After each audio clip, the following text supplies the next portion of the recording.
Vendredi 13 janvier 2023, bonjour à tous et bienvenue sur RTI 1. Vous suivez le 6h30. Le chef de l'État, le président de la République, Alassane Ouattara, a dirigé hier jeudi sa première réunion de l'année 2023. Le Conseil national de sécurité CNS a examiné la situation sécuritaire générale du pays. Il a aussi fait le point de l'évolution de la pandémie Covid-19. Le Conseil national de sécurité se réjouit notamment de l'amélioration considérable de l'indice de sécurité qui est passé de 3,6 en 2012 à 1,39 en 2022. En revanche, il s'inquiète du nombre de plus en plus croissant d'enfants de la rue qui sont l'objet de maltraitance. Par ailleurs, le Conseil national de sécurité a aussi déploré la hausse du nombre d'accidents de la circulation dont la moyenne journalière est passée de 12 en 2012 à 46 en 2022. Jeudi, l'état des relations entre la Turquie et la Côte d'Ivoire était au cœur d'une rencontre à la primature. Madame Yonka Gündüz Oçeri a salué le dynamisme des relations entre la Côte d'Ivoire et la Turquie. Elle a aussi milité pour son renforcement. Une audience suivie de près par Franck Kouadio. Depuis la présentation de sa lettre de créance en mars 2019 au président de la République Alassane Ouattara, l'ambassadeur de Turquie près la Côte d'Ivoire, Yonca Gündüz Efşeri, s'est attelé à garantir la mise en œuvre de la diplomatie participative engagée entre les deux pays. La Côte d'Ivoire étant le premier partenaire commercial de ce pays en Afrique subsaharienne. Cette rencontre avec le Premier ministre Patrick Achi s'inscrit dans un cadre convivial, mais il s'agit surtout d'informer le chef du gouvernement de l'achèvement de sa mission en Côte d'Ivoire. Je suis venu ici pour dire merci à son Excellence, Monsieur le Premier ministre Patrick Achi. Cela fait 4 ans que je suis ici en Côte d'Ivoire. Je finis ma mission en tant qu'ambassadeur de la République de Turquie en Côte d'Ivoire. J'ai pu contribuer au développement des relations entre la République de Turquie et la République de Côte d'Ivoire du mieux que je peux.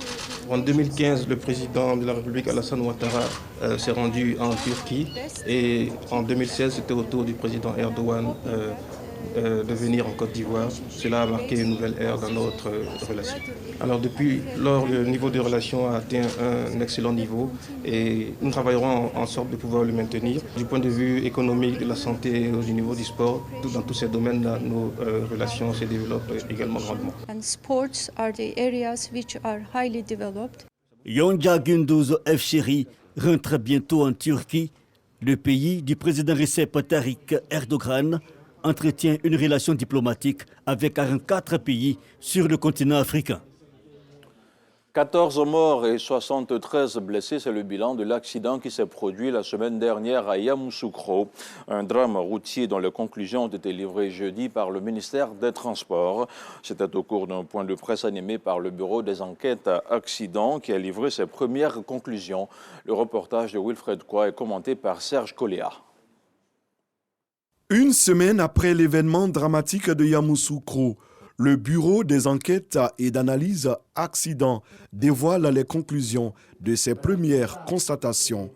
Il ressort de ce rapport préliminaire que la collision survient à la suite d'une série de mauvais dépassements et d'un excès de vitesse. Des faits reconstitués à partir d'informations vérifiables sur le terrain, interrogatoire, visionnage de caméras de surveillance privée.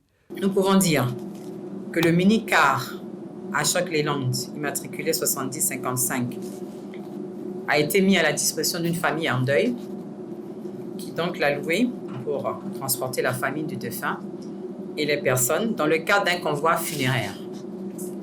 Ce car est sorti du convoi funéraire a avancé sur Yamoussoukro.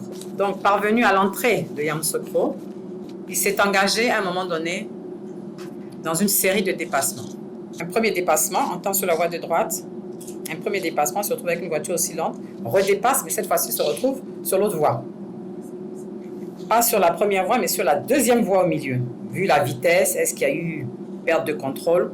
L'enquête le dira, mais se retrouve sur la voie du milieu, et bien entendu en face d'un car qui arrive, le car UTB.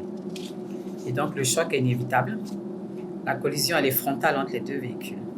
Selon la directrice du Bureau des enquêtes et d'analyse accidents, l'objectif du BEA n'est pas tant de situer les responsabilités individuelles.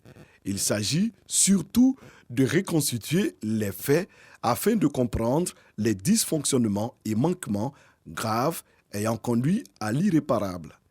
Les enquêtes se poursuivent à l'effet de tirer les leçons et faire des propositions en vue d'améliorer le système de sécurité routière. Toutefois, ces enquêtes seront utiles au volet judiciaire. Dans l'actualité hors de chez nous, aux États-Unis, un procureur spécial vient d'être nommé pour enquêter après la découverte de documents confidentiels dans un ancien bureau et une résidence privée de Joe Biden. Un petit nombre de documents confidentiels datant de l'époque où Joe Biden était vice-président ont été retrouvés dans sa résidence à Wilmington, dans l'État du Delaware, a rapporté hier jeudi la Maison-Blanche. Une loi de 1978 oblige les présidents et vice-présidents américains à transmettre l'ensemble de leurs e-mails, lettres et autres documents de travail aux archives nationales. De son côté, Joe Biden a assuré coopérer pleinement avec la justice américaine lors d'un bref échange avec la presse.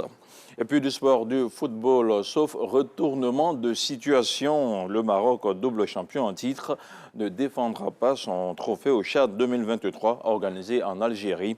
La CAF a officialisé à demi-mot la non-participation des Lions de l'Atlas hier jeudi à Alger.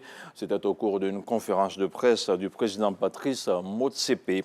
La sélection marocaine de football n'est pas en mesure de faire le déplacement à Constantine en Algérie dans la mesure où l'autorisation définitive de son vol au Royal Air Maroc, transporteur officiel des sélections marocaines de football de Rabat vers Constantine, n'a pas été confirmée, a annoncé la Fédération marocaine dans un communiqué. De son côté, la Confédération africaine de football CAF, organisatrice du CHAN, avait pourtant fait savoir le 22 décembre dernier à la Fédération marocaine qu'une autorisation de principe avait été obtenue selon le communiqué. Et voilà, c'est la fin de ce flash d'information. Merci de rester sur RTI 1. Je vous laisse en très bonne compagnie, notamment avec Renaud.